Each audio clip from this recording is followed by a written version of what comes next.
Dili na buot masubli pa sa usa ka ginang ang pagkaangkon og dengue sa iyang anak atong tuig 2019. Hinungdan sa kanunay niini nga pagpanglimpyo sa palibot sa ilang panimalay sa Purok 17 Tinago, Barangay San Isidro. Maglimpyo, kuhaon yung mga basura, yung mga kanal, limpyuhanan para di magdinggi ang mga bata. Mahadlok mi sa dinggi. Kaya ang akong anak ba na dinggi ba yan na? Duwa na sila kabuok. May gani kay naagapan po ang dinggi nila. Nag-una ang Barangay San Isidro nga adunay pinakataas nga kaso sa dengue sa Jensan, nga adunay 346 cases sa kasamtangan. Maong plano sa kapitan sa barangay nga ipailawom ang San Isidro sa state of calamity. Actually, the other week pa ta nga isip kung mo-declare ba kita og state of emergency para sa dengue outbreak nato. So ginatap na lang nato ang City Health Office kung pwede na ba ta mag-declare as up to this time.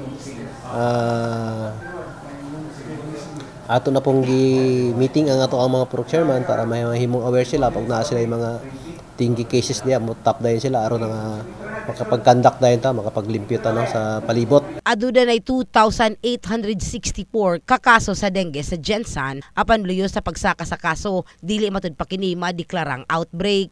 For now, General Santos City has 2,864 cases. That is about 416 higher compared to the same period of last year. However, ang General Santos City is not yet declared as an outbreak or an epidemic area since there are parameters naman na we have to follow. First, the number of cases for this year must be above for the past 5 years. That is one.